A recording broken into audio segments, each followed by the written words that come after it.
que en este llegó a tocar fondo, es la pregunta que nosotros nos hacemos en el final de nuestro programa. Gustavo, ¿cómo anda? me gustó ¿Qué dice? saludarlo. Muy bien. ¿Cómo sé anda? que para hoy tiene un programa. Sí, pero hablando, me engancho 2 minutos, Sí, cómo dos no. cuestiones. Hablando de las mentiras.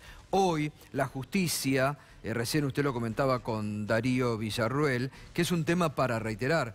¿Cuánto tiempo durante el año pasado pusieron en la tapa al juez Sebastián Casanelo, a quien le endilgaban en forma mentirosa, en forma brutal, porque lo atacaron a él, atacaron a su familia, a sus hijos que culpa de esas mentiras que publicaba el periodismo, sufrían también en la escuela, cierta persecución? Bueno, hoy la justicia ratificó los procesamientos contra las 2 personas, Gabriel Fabián Corioso y contra Carlos Marcelo Escociolo, 2 testigos falsos, plantados durante toda una organización de la inteligencia para perjudicar al juez Sebastián Casanelo, porque era uno de los jueces que el gobierno tenía en la mira.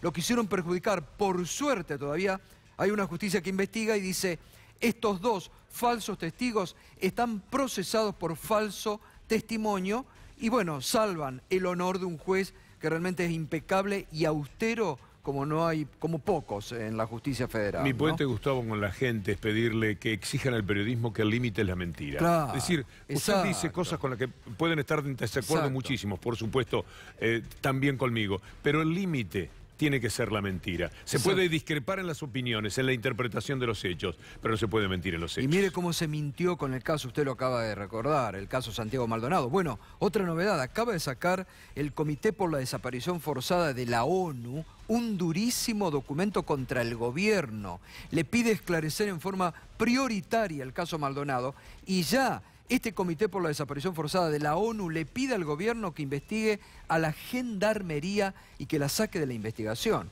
Así que realmente, también desde el exterior, mucha presión, porque acá, frente a las mentiras, parece que se puede hacer poco, ¿no? Al menos nosotros la tratamos de sacar a la luz todos los días, pero ya hay otro comité. Gracias. Buen programa. Gracias. Buen fin de semana, Gustavo. Igualmente para usted, Gracias Víctor por Hugo. todo. Gracias. Señoras y señores, aquí comienza, después de Víctor Hugo Morales, Minuto 1, la realidad. Hoy más que nunca, frente a lo que otros no te cuentan, frente a lo que otros te mienten diariamente y frente a lo que otros te ocultan. Aquí te mostramos la realidad y desenmascaramos muchas de las cuestiones que están tratando en forma mentirosa de plantearte todos los días. Vuelvo, ¿no? Una línea, porque mucho se habló durante el año pasado, era titular de diarios el juez federal Sebastián Casanelo, a quien le endilgaban haber estado entre septiembre y octubre del 2015 en la Quinta de Olivos para reunirse con la entonces presidenta Cristina Fernández de Kirchner. De nada valió la palabra del juez de decir: no es así. Lo gritó a los 4 vientos, es mentira. Le seguían todos los días produciendo tapas y tapas. Había supuestos colegas nuestros que decían mostrar las pruebas y seguían contra el juez, contra la familia y en forma absolutamente falsa y mentirosa. Bueno, hoy parte de esa justicia que por suerte parece que podemos seguir creyendo todavía en algunos jueces y en algunos fiscales, ha ratificado los procesamientos de estos 2 falsos testigos que habían mentido y habían dicho que lo habían visto al juez, que habían visto al entonces diputado Guado de Pedro en la Quinta de Olivos, que mintieron descaradamente porque formaron parte de una organización mediática de inteligencia y también de cierto sector de la justicia que lo querían enlodar y que querían defenestrar a un juez realmente impecable como es el juez federal Sebastián Casanelo. Por suerte, no solamente para su honor, sino también, reitero, para seguir creyendo que algún sector de la justicia argentina dice: muchachos, paremos la mano, porque hoy pareciera que mucho de la justicia, incluida la Corte, está adormecida, que la pasan por arriba, que el gobierno los haya también pasado por arriba. Entonces, realmente que hoy se ratifique el procesamiento contra Gabriel Fabián Coriozzo y contra Carlos Marcelo Scoziolo por haber mentido y por falso testimonio, bueno, a uno le permite tener una esperanza en que cierto sector de la justicia todavía saca a la luz la verdad y tapa la mentira y procesa a los que se prestan a estas falsas operaciones. Quiero ver si mañana es tapa de algún diario, como lo fue cuando lo ensuciaban al juez federal Sebastián Casanelo, que digan ahora están procesados por falso, por mentir. A ver si tienen el honor de decir nosotros también fuimos partícipes de esa mentira. Seguramente no lo vamos a ver. Y seguramente muchos de los colegas que mintieron y que siguieron mintiendo y mienten alevosamente con el caso de Santiago Maldonado, ya no van a decir, no se van a ocupar ahora del juez federal Sebastián Casanelo para decir las personas que decían que estaban en Olivos mintieron alevosamente. Bueno, de esto también nos tenemos que ocupar, al menos cierto sector del periodismo, frente a un periodismo mentiroso diariamente. Bien, tenemos hoy un programa por delante fuerte realmente, con muchos temas de la actualidad, pero nuestro primer tema, se están gastando la guita de mi viejo. Nuevamente, María Eva Venegas, una de las hijas del Momo, la que se había denunciado hace 10 días atrás en diálogo con nosotros en Radio 10 a la mañana, que su padre había tenido testaferro y que los testaferros ahora se habían quedado con el dinero de su padre, ha vuelto a producir declaraciones durísimas y ahora ya también pone a un candidato a concejal de Cambiemos en la costa como uno de los testaferros de su padre. De eso nos vamos a estar ocupando enseguidita. Además, una herida, muchas dudas. La justicia y el testimonio contra Echazú, uno de los gendarmes que está muy complicado en la desaparición forzada de Santiago Maldonado. No supo, frente a la justicia, decir muchas de las cosas que ocurrieron ese día en el allanamiento. Llamativamente, dice que no se acuerda de muchas cosas.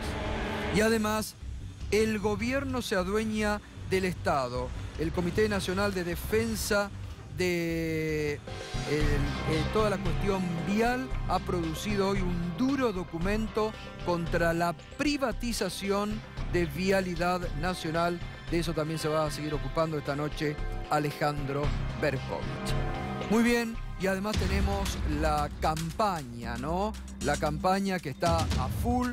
Enseguida va a estar con nosotros el candidato a senador nacional de Una País, Sergio Massa. Vamos a estar conversando con él sobre los temas de actualidad, pero también sobre la campaña. Bien, hace algunas semanas atrás, hace algunos días, nos ocupamos aquí, seguramente no lo vio en otro canal o en otro medio, de las durísimas declaraciones que con nosotros en Radio 10 había formulado María Eva Venegas, una de las hijas del Momo, que denunció que los testaferros de su padre se habían quedado con la plata de su padre.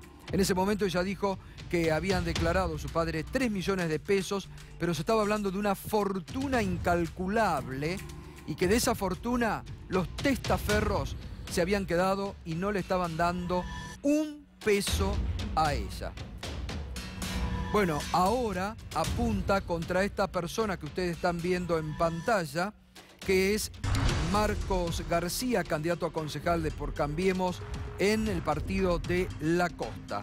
Y en las últimas horas, María Eva Venegas habló con FM Encuentro de las Toninas. También esto se vio reflejado hoy en el diario Opinión de la Costa, del Partido de la Costa. Pero vamos a escuchar a María Eva Venegas, que redobla la apuesta sobre el dinero de su padre y los testaferros.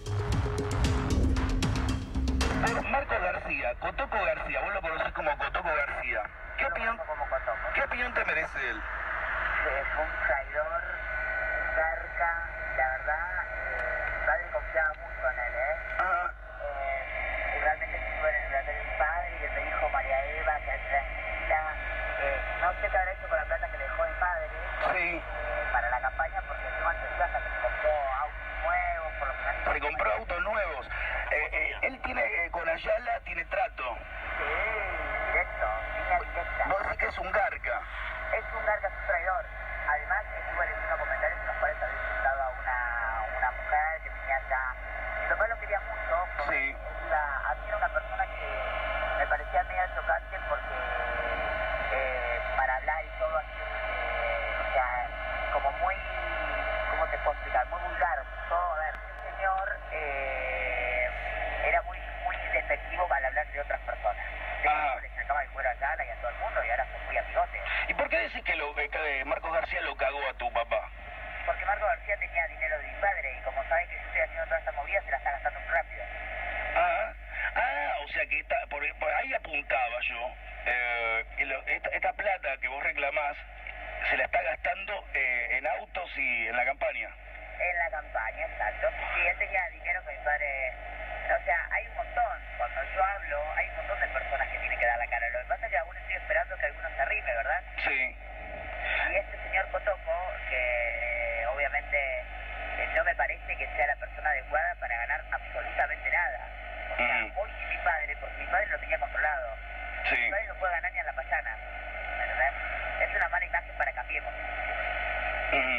Sí, acá de hecho hubo una interna muy fuerte. Él participó con otros 4 candidatos, se dividió muchísimo. Sí. Yo la verdad que este señor, cuando yo lo vi en el velatorio de mi padre, bueno, yo estuve con él. Mi padre, eso me consta, que le pidió a Ayala que Cotoco fuera en la lista y todo. Sí, ese dato yo lo tenía, sí. Me consta porque yo estaba en la reunión que mi padre mantuvo la última vez con Ayala. Eso me consta, bueno, y mi padre lo quería mucho. Y también mi padre me dijo que tranquila, hija, Cotoco también te va a llamar. A mí no me llamó nadie, Cotoco se quedó con lo que le convenía y hay que ver cómo está tratando a la gente. Porque yo tengo que entendido que a la gente de fe la trata muy mal. Bueno, ahí la escuchaba usted a María Eva Venegas, la hija del Momo, redoblando la apuesta. Claro, está reclamando la plata que su padre dice que tenían. Va abarcando los supuestos testaferros de su padre. Pero además acá hay una cuestión central. En un momento en que el gobierno de Mauricio Macri dice que está luchando contra las mafias, que muy bien ha profundizado y lo ha puesto preso al Pata Medina o al Caballo Suárez, pero llamativamente nada hace sobre Guatre, porque la hija del Momo está definiendo que el actual secretario de Guatre es uno de los testaferros. Estamos viéndolo acá, con Ayala. ¿No, Mariano? Sí, Ramón Ayala. Se trata de Ramón Ayala, es el actual secretario general de Guatre. La discusión, Gato, se genera por algo tan humano como la codicia. O sea, esto es el gran motor para que se haya armado todo este conflicto. La codicia estamos hablando de Ramón Ayala, que es el secretario general de Guatre, de Carlos Arrieta, que es el tío de María Eva y el hermano de la madre de María Eva, la madre de María Eva y 4 hermanas más. Pablo Agüed, que es candidato, que es el presidente del Consejo Deliberante de Necochea, y Arturo Rojas, que es candidato por Cambiemos para ser ahora concejal en Necochea. Todo esto, y por supuesto el que vos habías mencionado, que es Marcos Cotoco García. Todos estos personajes son los que María Eva puntillosamente fue marcando como los supuestos testaferros de Venegas, que se habían quedado con la plata. Estamos hablando, Gato, de que Venegas tiene declarados 3 millones de pesos, cuando en realidad estamos hablando de alrededor de 300 millones de dólares. 300 millones de dólares. Por ejemplo, eso es una fortuna ya de orden mayor, de orden de los grandes empresarios de la Argentina. Y bueno, vos pensás, Venegas es secretario general de Guatre desde el año 92 y desde hace 17 años maneja la plata del Renatre. El Renatre, sabés que es la entidad que hace el registro de los empleados rurales, que lo maneja junto con la Federación Agraria, Confederaciones Rurales, Sociedad Rural y la Guatre. Estamos hablando de 1.000 millones de mangos por año. 1.000 millones de pesos por año que estaba manejando el Momo Venegas con estas asociaciones. Y después en el 1 a 1 también. Si él está desde el 1 a 1, pues imagínate que si vos tenés 1.000 millones de pesos, hoy eran 1.000 millones de dólares, así que es mucha plata. Por eso decimos, más allá de lo que está reclamando, bueno, legítimamente, porque además recordemos que en la nota anterior que habíamos hecho nosotros en Radio 10 con la hija del Momo Venegas, ella había dicho que no tenía ni un peso, que estaba teniendo problemas incluso para subsistir con sus hijos. Entonces, más allá de lo que ella reclama legítimamente, acá también se obliga a que el gobierno, reitero, que ha dicho que quiere luchar contra todas las mafias, que inicie una investigación con el gremio Guatre, y porque tal vez allí puede empezar a transparentar situaciones y tal vez le ayuden a la hija del Momo que está reclamando. Y además, Gato, la diputada, ¿no?, Carrió, que está tan preocupada por la catadura moral de algunos candidatos, incluso candidatos de su propia fuerza, también se podría ocupar de este tipo de candidatos, ¿no? Porque el amigo Marcos Cotoco García fue calificado como el colectivo Ni Una Menos como misógino, violento y estafador, porque tiene antecedentes de violencia de género. Bueno, así que deberíamos... Muy bien, vamos a repasar entonces lo que decía la hija del Momo Venegas en FM Encuentro de las Toninas, y también en una nota que salió hoy en Opinión de la Costa, de allí del Partido de la Costa. ¿Qué opinión te merece Marcos Cotoco García?, le preguntaba el periodista. Es un traidor, un garca. La verdad que mi papá confiaba mucho en él. No sé qué habrá hecho con la plata que le dejó mi padre para la campaña, porque se compró autos nuevos y otras cosas. Mi papá lo quería mucho. Para mí era una persona que me parecía media chocante, porque para hablar y todo era como muy vulgar y era muy despectivo para hablar de otras personas. Le sacaba el cuero a Ramón Ayala. Ramón Ayala, el actual titular de Guatre, a quien también se indica María Eva Venegas como uno de los posibles testaferros del Momo Venegas, este que está aquí. Reitero lo que dice la hija del Momo Venegas, ¿no? Le sacaba el cuero a Ramón Ayala y a todo el mundo. ¿Por qué decís que Cotoco lo cagó a tu papá? Porque Marcos García, reiteramos, este candidato a concejal por el Partido de la Costa, porque Marcos García tenía dinero de mi padre y por eso ahora se lo está gastando rápido. Esta plata que vos reclamás, ¿Cotoco se la está gastando en autos y en la campaña?, le pregunta al periodista de FM Las Toninas. Exacto, él tenía dinero que era de mi padre. Hay un montón de personas que tienen que dar la cara. Lo que pasa es que todavía estoy esperando que alguno se arrime, dice la hija del Momo Venegas. Este señor, Cotoco, que obviamente no me parece que sea la persona adecuada para ganar absolutamente nada, mi padre lo tenía controlado. Si no, no puede ganar ni a la payana, dice la hija del Momo Venegas. Acá hubo una interna muy fuerte del Frente Cambiemos y él participó con otros 4 candidatos y se dividió muchísimo. Es que mi padre le pidió a Ayala que Cotoco fuera en la lista. Me consta, porque yo estaba en la reunión que mi padre mantuvo la última vez con Ayala. Es que mi padre lo quería mucho y mi padre también me dijo, quédate tranquila, hija, que Cotoco te va a llamar. Durísimas la denuncia, reitero, de la hija del Momo Venegas. A mí no me llamó nadie, dice por último. Cotoco se quedó con lo que le convenía y además hay que ver cómo trata a la gente, porque yo tengo entendido que a la gente de fe, el partido político del Momo Venegas la trata muy mal. Reitero, la durísima denuncia que sigue haciendo la hija del Momo Venegas, que además ha dicho que los posibles testaferros de su padre se están quedando con la plata que le corresponde a ella. Muy bien, vamos a seguir, Vamos a seguir la semana que viene con este tema, porque realmente hace, reiteramos, también a la transparencia del gremialismo que busca y que quiere el gobierno, así que tal vez los podemos ayudar desde aquí.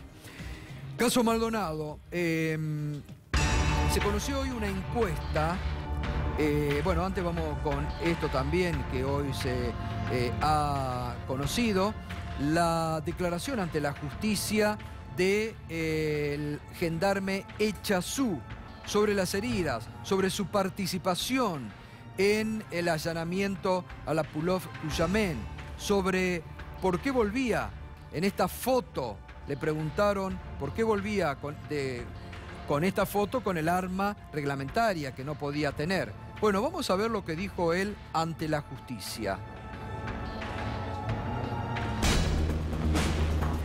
Se hizo un intento de entablar un diálogo con los mapuches, pero no se dijeron ni dos palabras, que ya nos estaban tirando piedras. Se empezó a avanzar. En ese avance se realizaron tiros intimidatorios. Se hicieron disparos con escopetas, con perdigones de goma.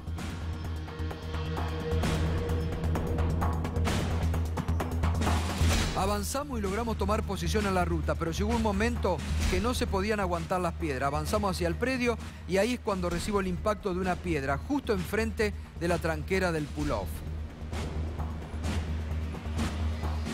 Momentos antes de ingresar recibo el golpe, que me hace girar y quedar mirando hacia la ruta. Me dejó aturdido un momento. Alguien pasó a mi izquierda y me dijo que estaba cortado. Ahí me doy cuenta. Yo esperaba desmayarme, pero como vi que no me desvanecí, decidí volver.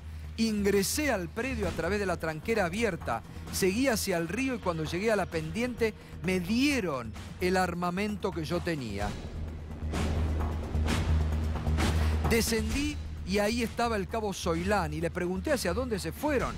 Escuché dos voces diferentes que venían desde el río, quizás desde la otra orilla. Las voces dejaron de escucharse, así que me volví hacia arriba.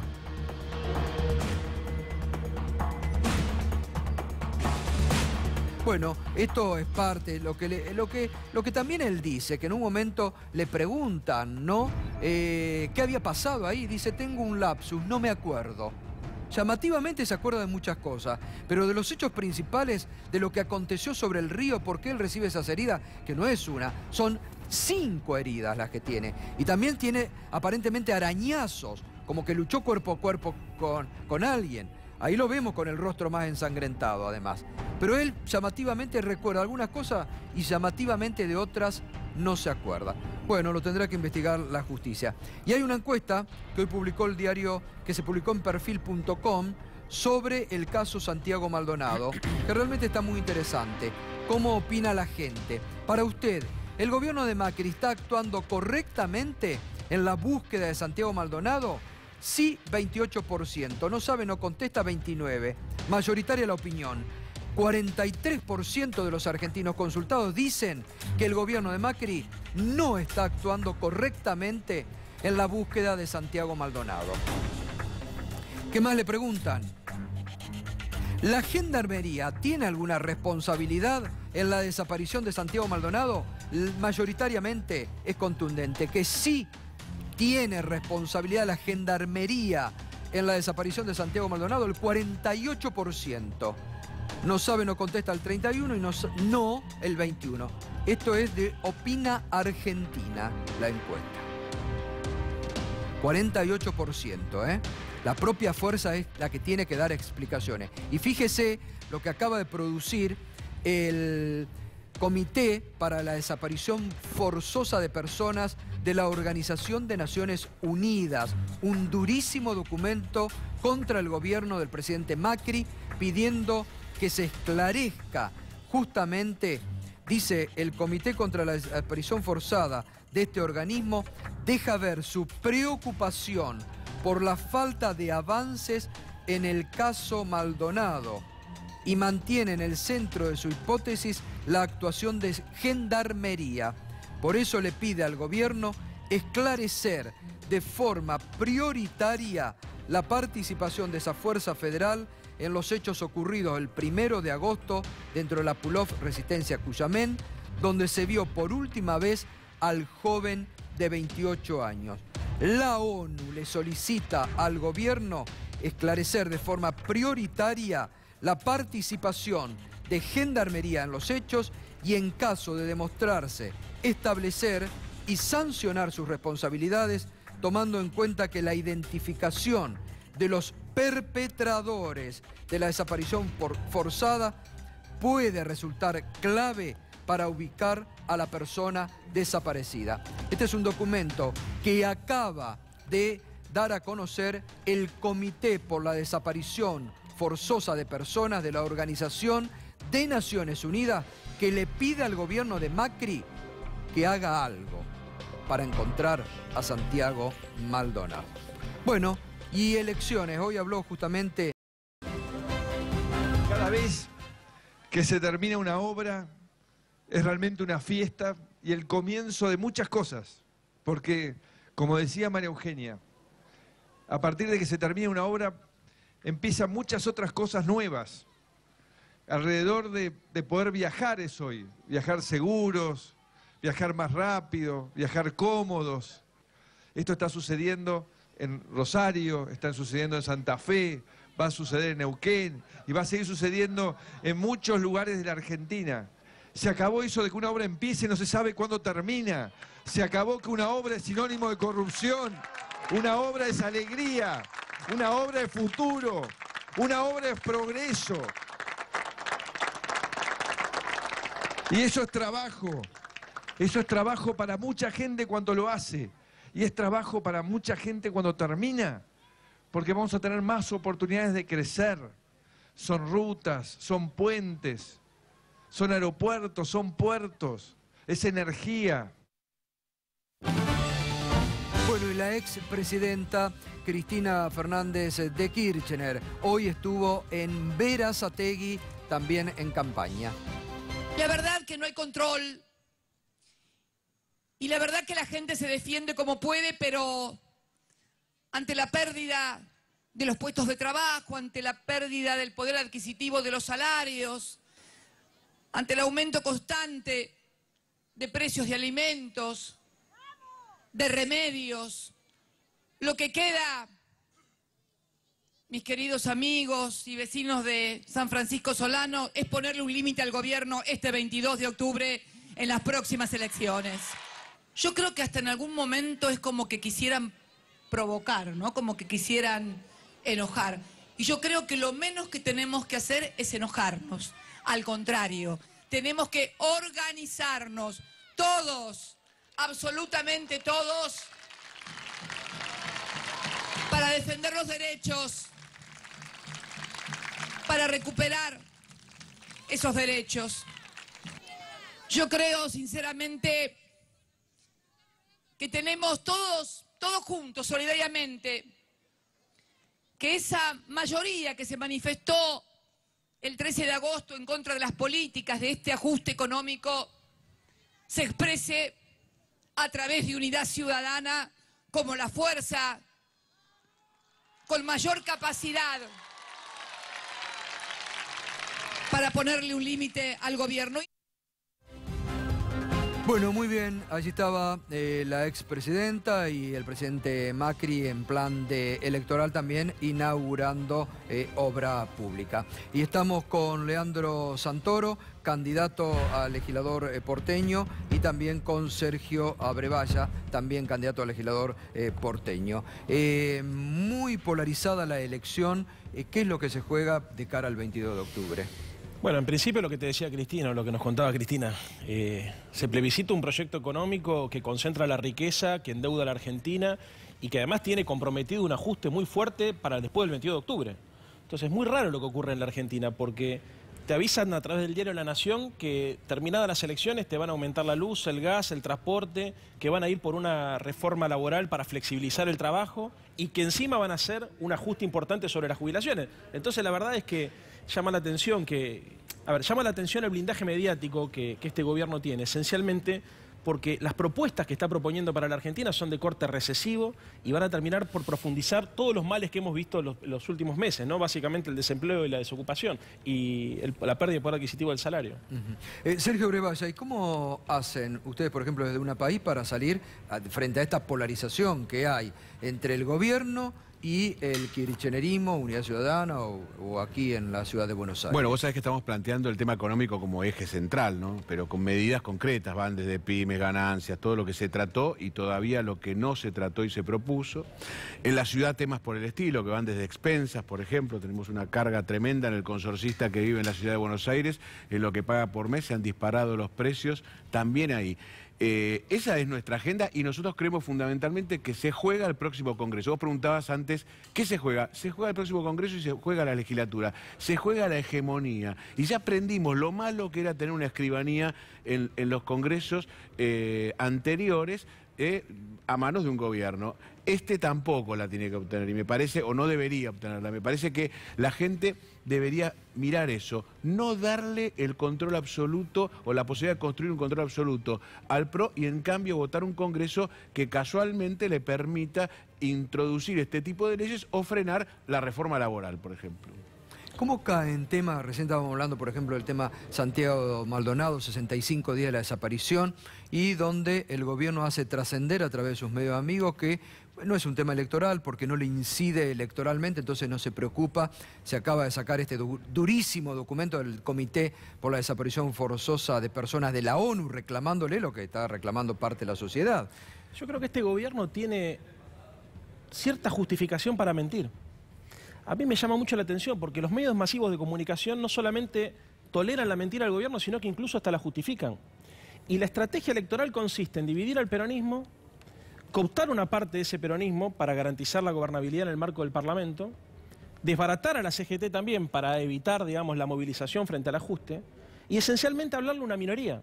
Ellos no le hablan al conjunto de la población. Vos cuando conducís el Estado tenés la responsabilidad de velar por el interés general. Ellos no le hablan al interés general, no le hablan al conjunto de la población, le hablan solamente a una minoría, digamos, que tienen galvanizada a partir de un discurso que inocula el revanchismo de clase, un discurso que profundiza la grieta y que instala falsos elementos antagónicos. Diego, ¿y cómo hacen para que los vote una minoría, una primera minoría por lo menos? Ellos laburaron mucho la subjetividad de la gente, están todo el tiempo, mirá, es muy raro lo que está ocurriendo en la Argentina, porque lo que te decía recién, anuncian que van a hacer un ajuste más violento del que hicieron hasta acá y pareciera que eso no impacta. ¿Por qué pareciera que no impacta? Entre otras cosas porque hay todo un sistema de comunicación paraoficial que inocula todo el tiempo malas noticias, revanchismo de clase y hasta una lógica fatalista. Ellos te dicen, mira, esto es lo que hay que hacer porque es la única manera de evitar que seamos Venezuela, es hacer un ajuste de esta naturaleza. A buena parte de la población, los que estamos relativamente informados o los que tenemos una sensibilidad que excede nuestra condición personal, nos preocupa que haya un sector de la sociedad que siendo víctima del ajuste justifique a los ajustadores. Pero lo cierto es que el laburo sobre la subjetividad, más el miedo que le inoculan en la sociedad, más todo el dispositivo mediático tratando de instalar ejes, por ejemplo, se ha instalado el eje de la violencia política en la Argentina, y la verdad que yo creo que más allá de episodios aislados no es un eje que explique cómo se ordena el sistema político. Acá la discusión política en la Argentina se ordena en función de un paradigma económico. Ellos gobiernan para concentrar la riqueza, nosotros estamos todo el tiempo tratando de distribuir la riqueza y de plantear intereses generales, intereses políticos que trabajen sobre la lógica de una sociedad más justa. A ver, Sergio. Primero yo creo que la garantía primaria que ha tenido el PRO para poder acceder a un número importante es la candidatura de Cristina. Han funcionado como dos caras de la moneda los últimos años. Cuando Macri hizo un mal gobierno, el primer gobierno de la ciudad, logró ganar porque Cristina lo había elegido de enemigo. Esto fue permanente. Y ahora al revés, se garantizan que Cristina reúna y tape al peronismo para crecer y reúna la mayor cantidad de votos con esa vieja lógica de expresidentes que no sé por qué en la Argentina se vuelven a presentar diciendo somos los que más tenemos y nadie más progresa. Y por otro lado, el pasado, que representa a Cristina para mucha gente, también se concentró en la economía, porque la pobreza no la creó Macri. El 26% de la pobreza viene de Cristina. Los bancos nunca ganaron como ganaron con Cristina. Esta es la realidad que ve el tipo común y entonces cuando ve ese enfrentamiento entra lamentablemente en una polarización que no le va a servir. Y esto es lo que nosotros estamos planteando, no le sirve este juego. Este juego no le arregla los problemas a la Argentina. Y Maldonado, que vos preguntabas antes, entra lamentablemente también en un planteo parecido desde el gobierno, ¿no? Que lo trata de meter en un problema político cuando claramente ha habido un problema de gestión, ha desaparecido y la Gendarmería es responsable de eso. No, yo la veo distinta. O sea, yo creo que si Macri avanzó lo que avanzó en desmantelar el Estado... En realidad lo que dice Abrevaya lo piensa mucha gente, que se retroalimentaron en estos últimos años mucho Cristina y Macri, Macri y Cristina. Bueno, es que expresan dos modelos de país antagónicos, esencialmente porque la construcción de Massa lo que hizo fue garantizarle al gobierno el número necesario para pagarle a los buitres, para bancar el presupuesto. Lo acompañó a Davos, ¿no?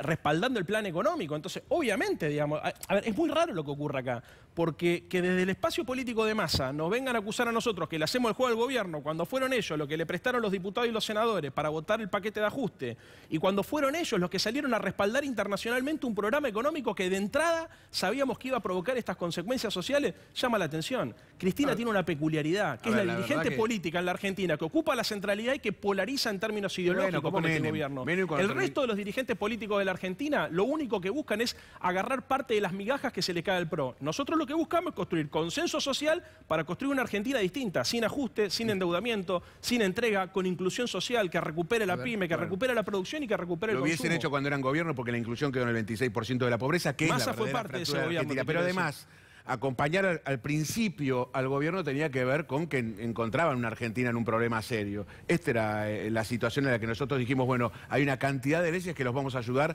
en el primer tramo, porque la gente tiende a creer, además, que esto tiene que ser así, que el primer tramo de un gobierno no se lo tenés que complicar. Por supuesto, le pusimos, sí, una cantidad de condiciones y algunas leyes, como haber empujado la de ganancias, tuvo que ver con nosotros. Tampoco fuimos los únicos que creyeron esto. Una buena parte del peronismo creyó lo mismo. ¿Por qué? Porque le pareció que había que armar ese primer año de una manera estable. Ahora, para adelante me parece que no sirve este tipo de polarizaciones. Les decía además también que Cristina repite lo mismo que Menem hace unos años, que reunía el 25% del 2003 para ser elegido presidente, ganaba, pero si se le juntaba toda la Argentina, que casi lo hace con Kirchner, terminaba con una derrota estrepitosa. Todos sabemos que es así. Sin embargo, Cristina está presentada porque le garantiza a Macri el cuco. Y el cuco funciona también en la ciudad de Buenos Aires. El votante de la ciudad de Buenos Aires está mirando a Cristina en la provincia y por eso la vota Carrió. Sergio, 200 años de historia hablan de polarización en la Argentina, desde unitarios federales, desde Saavedra y Moreno. Es atinado electoralmente, por lo menos hablando, plantear que hay otra ruta en el medio cuando la polarización es la que paga, entre comillas, electoralmente. Sí, lo quiere decir que nos haya ido bien con las polarizaciones, ¿no? Yo creo que tenemos que salir... Es lo que hay, digamos. No, bueno, hay que madurarlo. Es cierto que ha habido muchas polarizaciones en la Argentina, pero hay que madurar. Yo creo que la última elección tuvo una parte de madurez. Es decir, el 20%... A usted no le fue bien. A usted no le fue bien. No, pero sacó... Me refiero a la última elección, la presidencial. Ah, la presidencial, yo pensé que decía... El 20% de Massa es un número muy fuerte. Y Macri arranca con 24. Hay que acordarse, en la interna de Cambiemos saca 24. Es decir, la Argentina estaba mirando para dónde iba. Yo creo que es muy importante una Argentina madura con otras opciones, que no es Avenida del Medio, es otra opción. A Cristina la pone en el lugar que está ocupando hoy la gente. Cuando la vota, mayoritariamente. O sea, es muy loco que los que sacan menos votos que Cristina digan que la que le sirve para hacer el juego al gobierno es Cristina. En todo caso, lo que ocurre es que en la discusión política Cristina toma una centralidad porque polariza en términos ideológicos con el corazón del modelo. Y el corazón del modelo, que es lo que nosotros impugnamos, es básicamente un proceso de transferencia de ingreso y de desproductividad de la Argentina. Estos tipos están trabajando para generar un modelo económico donde se pueda hacer mucho dinero sin crear trabajo. ¿Y cuál fue lo el de que Cristina? Nosotros, un modelo completamente distinto, un neodesarrollismo. Donde concentraron los supermercados, los bancos, es un modelo económico que trabajó en generar demanda agregada, que trató todo el tiempo de industrializar la Argentina, que sacó a millones de argentinos de la pobreza, que quedaron cosas pendientes, seguro que quedaron cosas pendientes, pero este gobierno lo que hizo fue cambiar radicalmente la matriz. No vino a resolver los problemas que quedaron pendientes, vino a empeorar los problemas que existían y a generar problemas nuevos. El desempleo no estaba en la agenda política, por ejemplo, de la discusión del 2015. Vos fijate cómo fue la discusión de los candidatos a presidente y el desempleo no estaba. Acá el problema que teníamos era ganancia. Ahora no tenés el problema de ganancia, ahora tenés el problema de los despidos, la pérdida de horas de trabajo, la pérdida de horas extra. O sea, yo no creo que la matriz anterior haya sido favorecedora de las pymes. Yo creo que fue concentradora, que tenían en algunos pequeños casos, pequeños sectores en los cuales la pyme podía desarrollarse, es verdad. 235.000 pymes se crearon. En un disparate de postura cambiaria de retraso, que lo pagó la Argentina muy caro, pero me parece que concentró economía. La escalada de precios de los supermercados arranca con Cristina. Los bancos que se llevaron toda la plata todos estos años siguió y continuó con Cristina, porque Sergio, venía de en esta antes. fase el Déjame que capitalismo termine, se porque hablas todo concentra el tiempo. Déjame que termine. El Estado tiene que... Déjame que termine. Leandro, Un vamos, país que agroexportador. Viva la soja, se llamó ese país. Y nos perdimos una oportunidad gigantesca con esa soja de industrializar en serio, no de cerrar todo el tiempo con la industria fundamental para Cristina, que era la automotriz, que es una no industria. Yo creo que eso es lo que pasó. Bueno, les agradezco a ambos. Vamos a seguir con estos debates muy interesantes. Gracias, Sergio Gracias, Leandro Santoro, como siempre. Enseguida ya está con nosotros Sergio Massa, candidato a senador en la provincia de Buenos Aires por una país. Pero antes, lo que te viene contando Berco de estos días, la transformación que por decreto ha hecho el gobierno de Vialidad Nacional en una sociedad anónima. Berco. Ayer en la convención de la Cámara de la Construcción, este hombre, Guillermo Dietrich, llevó su ofrenda, la nueva Vialidad Sociedad Anónima, a la patria contratista. ¿Qué anunciaron? Bueno, lo dijo Pablo Quirno, jefe de gabinete del Ministerio de Finanzas. Va a haber 24.000 millones de dólares en proyectos de infraestructura que manejarían a través del programa de participación público-privada. ¿Qué quiere decir esto? Que no va a haber licitaciones, como las licitaciones suelen hacerse en función de candidatos, de quién se postula, quién ofrece hacerlo por menos plata, sino que va a ser iniciativa de las empresas hacer las obras de infraestructura a través de esta nueva forma jurídica que es Vialidad Sociedad Anónima. Claro, el problema es que esto redunda en peajes más caros, en endeudamiento paralelo al endeudamiento que ya se está dando a nivel estatal y en menores controles, que son los que tiene esta sociedad anónima en comparación con los que tiene la Dirección Nacional de Vialidad. Hoy por eso salió a protestar por esta decisión una asociación defensora de los derechos de los usuarios de corredores viales, de autopistas y de rutas concesionadas. La CONADUV, el Comité Nacional de Defensa del Usuario Vial, bueno, dijo que rechazaba la conformación de esta sociedad anónima y la privatización, dicen ellos, de uno de los organismos más emblemáticos como la Dirección Nacional de Vialidad. Ha venido Ricardo Lasca, el presidente del CONADUV, aquí a Minuto 1. Es un enemigo histórico de los peajes, dice que no tienen por qué concesionarse más rutas y lo que dice es una clara entrega a la voracidad de la patria contratista, el nefasto club del peaje, los amigos del poder, la decisión que toma el gobierno al conformar esta sociedad anónima. Bueno, genera serios perjuicios sociales y económicos, bla, bla.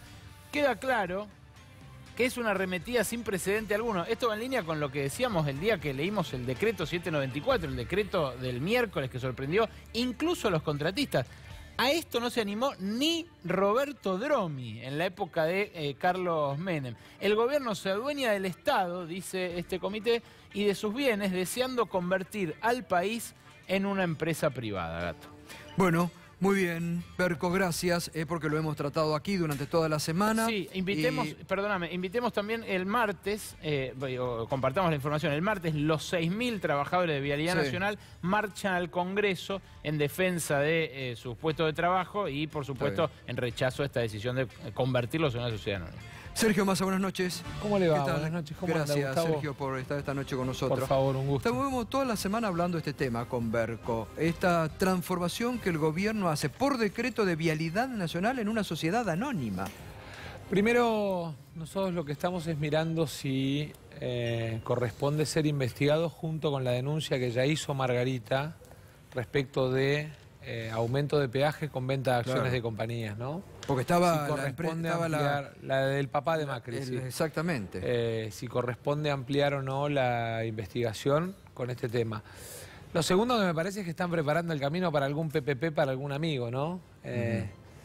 Me parece que en definitiva lo que están tratando es de generarle al Estado una herramienta que sirva para vincularse con algún amigo para alguna autopista. Creo que claramente eso es lo que pareciera mostrar este tema. ¿Usted cree que están transformando Vialidad en una sociedad anónima para garantizarle a los amigos una protección y direccionar la obra pública? Si uno pudiera mirar un pasito más allá, por ahí alguna concesión, hay que ver, digamos, algún peaje.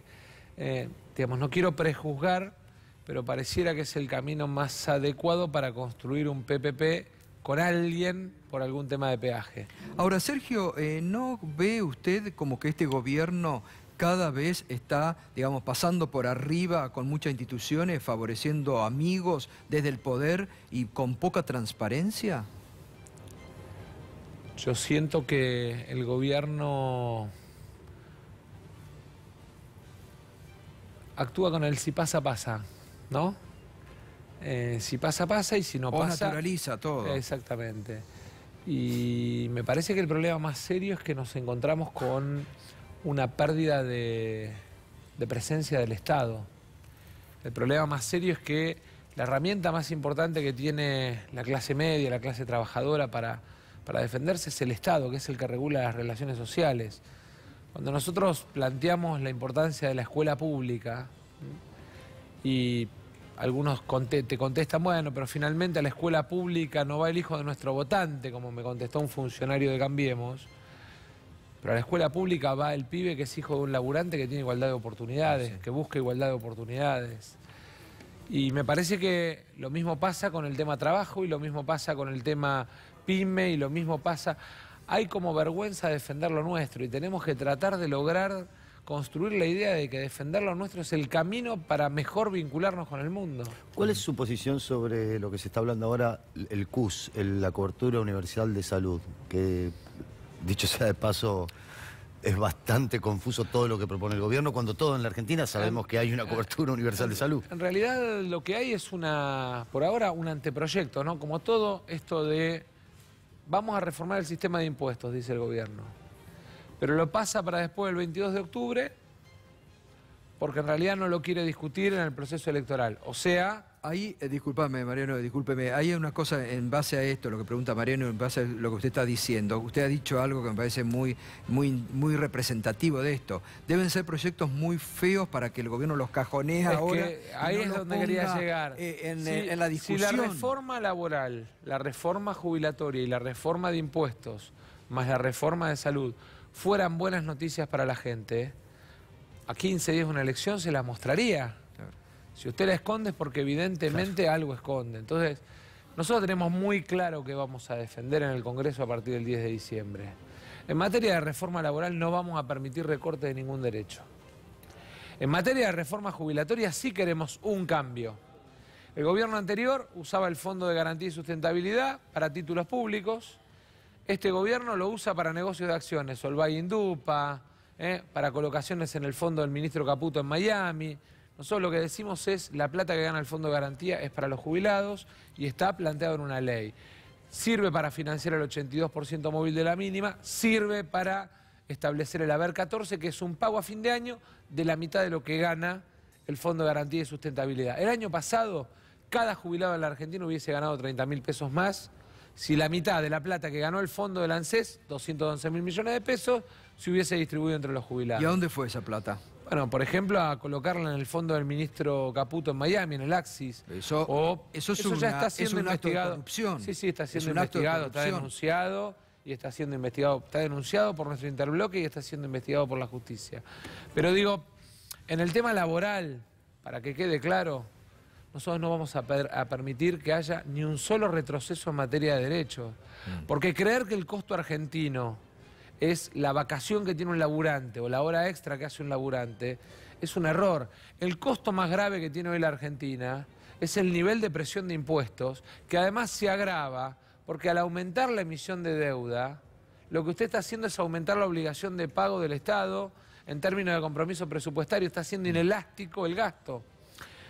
Obviamente nosotros lo que decimos es el trabajo no es costo. El trabajo es dignidad, el trabajo es el que de alguna manera permite a la persona sentirse digna porque con su esfuerzo lleva el pan a la mesa. Hay un tema sí que debemos reformar, que es transformar los planes sociales en planes de empleo. Porque si no cristalizamos la pobreza, la capacitación laboral, la posibilidad de que sea puente de retorno al mercado de trabajo del plan social es fundamental. Y después, obviamente, en el tema impositivo, hay un tema que para nosotros es central. Usted fíjese lo que pasa hoy con el juego.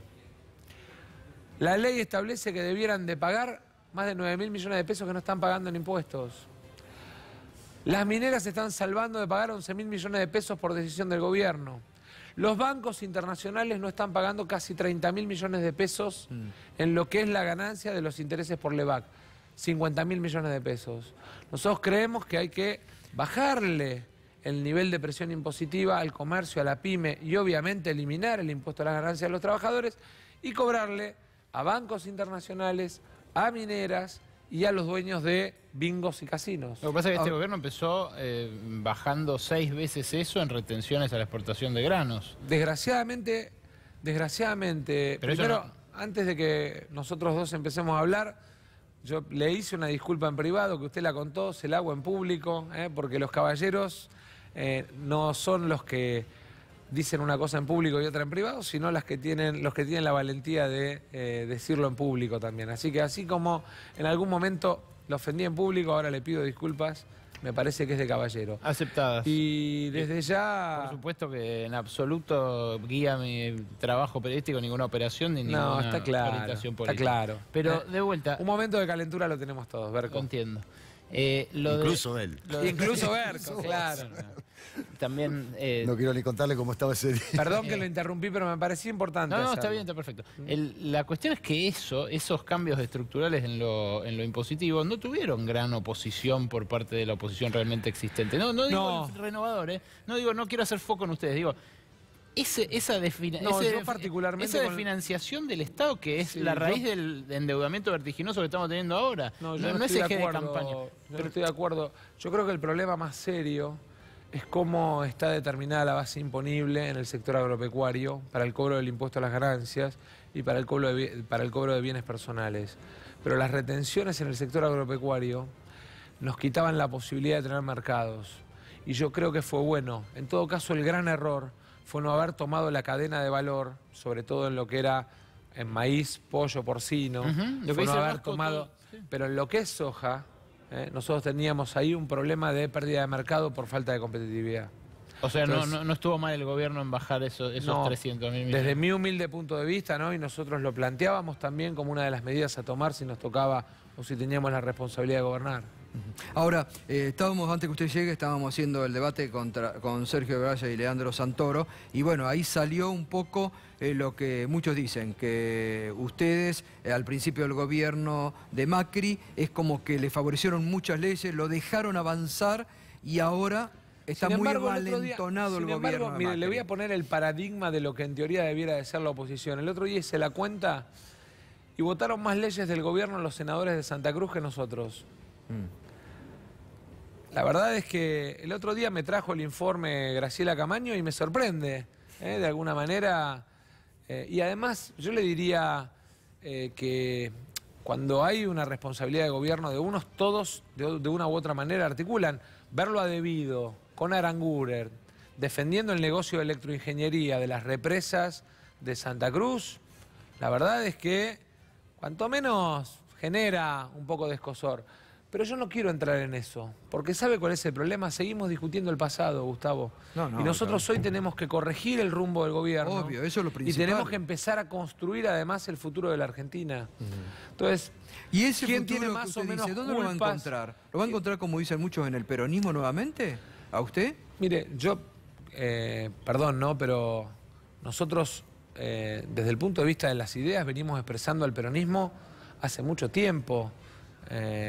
Gobernando en la gestión en ANSES, incorporando 2 millones de jubilados al sistema jubilatorio, gobernando en Tigre, permitiendo que haya 22 centros de salud en cada barrio, haciendo obras de inclusión, 2.000 cuadras de pavimento, o brindándole seguridad a los más pobres. Porque sabe una cosa, la dispersión de la oposición favorece al gobierno. Sí, claramente. Pero el problema es que tampoco es amontonarse por amontonarse, porque yo considero que tenemos que coincidir con aquellos que creemos en la causa de la educación pública, porque es un instrumento de incorporación de la clase laburante a la movilidad social ascendente.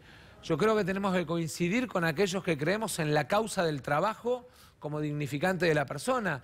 Tenemos que coincidir con aquellos que creen en la movilidad jubilatoria, en el 82%. Tenemos que coincidir con aquellos, ¿y eso se puede dar ahora después de octubre en el Parlamento? Tenemos que coincidir con aquellos que creen en la causa del derecho a la vivienda, del derecho al lote propio. Ahora, yo no estoy dispuesto a coincidir con los que las causas que tienen son las que tienen en tribunales y tienen que andar explicando los patrimonios que tienen.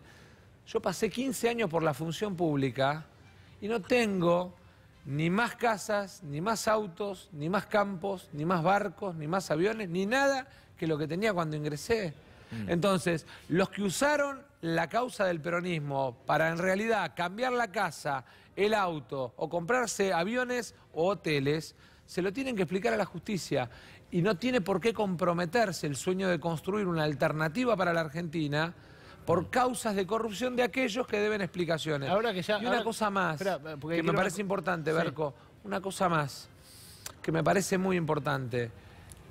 Me parece que lo que nosotros también tenemos que entender es que la mejor forma de corregir el rumbo del gobierno, la mejor forma de ponerle límite en el Congreso a la tarea de querer llevarse por delante los derechos de la gente, necesita de funcionarios, o mejor dicho, necesita de diputados, senadores, de dirigentes que tengan libertad para actuar. Porque si usted tiene dirigentes que pierden la mayoría de su tiempo en defenderse en tribunales, no terminan defendiendo a la gente. Lo que quería era es casi una respuesta sí o no. El macrismo ahora, casi 2 años después de ejercer el Ejecutivo Nacional, ¿me parece menos corrupto que el kirchnerismo? ¿O solo sofisticado? Es causas en donde hay 72 imputados, funcionarios del gobierno, y causas donde tenemos ya procesados, con procesamientos firmes. Ahora hay una justicia que todo archiva rápidamente, pero que no investiga a los funcionarios actuales también. Cerremos los ojos y hagamos memoria.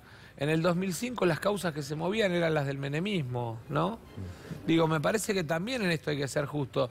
Debido parecía intocable entre el 2003 y el 2015. Y ahora, digamos, todos los mismos que lo recibían a comer. No se tendría que esperar a que se deje el poder, sino que los jueces deberían actuar. Bueno, pero entonces animémonos a reformar el Consejo de la Magistratura y a tener de verdad un Poder Judicial independiente. Gracias, Sergio. No, por favor. Buenas noches.